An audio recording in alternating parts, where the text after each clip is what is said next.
On a fait un petit sondage dernièrement avec la Chambre des métiers. Si on applique bêtement le texte de loi, 70% des véhicules du bâtiment ne circulent plus. 70% des transports publics ne circulent plus. 80% du matériel de l'État ne circule plus. Et les enfants vont plus à l'école.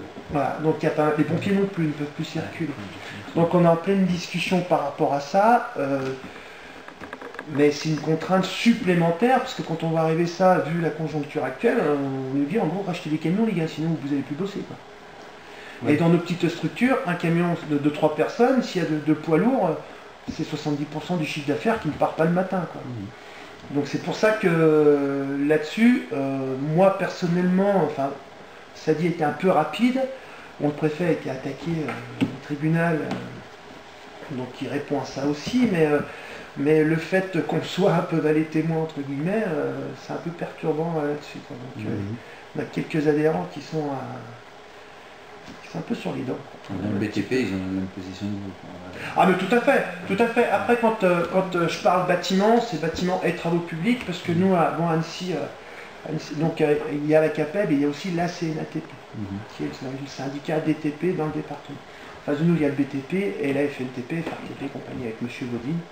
Oui, avec Eric Gaudin. Donc voilà, avec lui, on travaille sur ce dossier-là pour justement éviter de se faire trop pénaliser. Quoi. Donc, alors... Mais le truc qu'il est, c'est que, bon, je suis d'accord, c'est une directive européenne qui redescend en disant, voilà, il faut... C'est qu'un problème d'argent.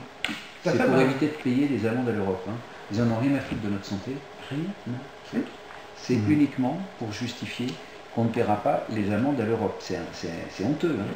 Et la seule chose qu'ils ont fait, c'est ils montrent du doigt le maire en disant c'est lui qui pollue avec ses feux d'artifice. Ils montrent du doigt les habitants en disant c'est les feux de cheminée ou les branches qu'on brûle dans les forêts qui sont responsables de la pollution.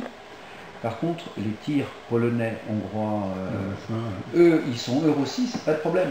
Mais un d'Euro 6 contre un qui n'est pas d'Euro 6, d'accord. Quand vous en avez 1000 d'Euro 6 avec votre camion, qui est peut-être Euro 4, j'en sais rien. Ah, il est 2,5. Non, mais on s'en fout. Presque 3. C'est quand même la vie d'ici. C'est-à-dire que si, quand il y a des épisodes et des pics de pollution, on privilégie les gens qui ne sont pas d'ici. Je ne suis pas sectaire d'extrême, hein, prenez pas les trucs comme ça, mais moi, si je dois déjà faire du protectionnisme, je vais faire du protectionnisme pour permettre la vie d'ici. C'est-à-dire les transports scolaires, enfin tout ce que vous avez cité, hein, les transports scolaires, les entreprises locales, le camion des poubelles, enfin tout ce qu'on a des services publics et autres. Puis ensuite, puisqu'on peut prévoir les pics de pollution, ben, je vais dire, messieurs les camionneurs, vous avez Eton où on vient de mettre au gabarit 4 mètres pour les camions, mais c'est utilisé qu'à 10% quand même, Eton, hein, pour le faire routage. Et puis le préfet, il faut qu'il ait le courage, mais je ne dis pas le courage politique, puisque le courage politique, c'est les parlementaires et le gouvernement. D'accord ? Le problème, c'est qu'ils ne commandent plus rien.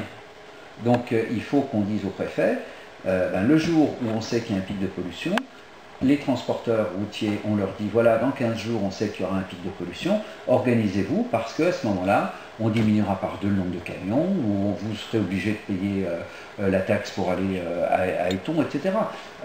Au contraire, on a fait les choses faciles.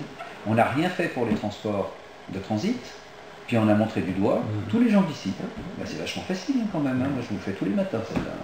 Voilà. Ah ben, c'est clair, surtout que s'il y a contrôle...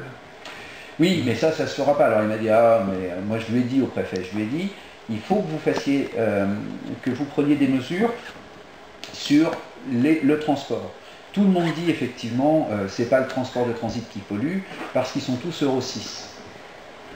Et moi je lui ai dit, ça c'est quand même un peu schématique, c'est quand même, oui c'est vrai, c'est tous des camions qui sont propres. Seulement, quand vous êtes au bord de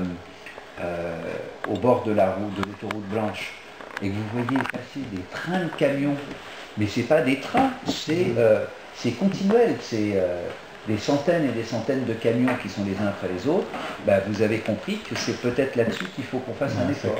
Et non pas, alors qu'on vous invite, qu'on vous aide, qu'on active le processus pour remplacer le matériel avec des avantages fiscaux, avec des aides, avec tout ce que vous voulez. Nous, on ne demande pas d'aide, parce que l'artisan ne demande pas d'aide. Non, mais ce que je veux dire, c'est qu'ensuite on active, on passe un accord avec les artisans, avec les transporteurs de voyageurs. Bon, ben voilà, on se fait un plan sur tant d'années, et puis aujourd'hui on est comme ça, demain on sera comme ça. Ça, c'est concevable.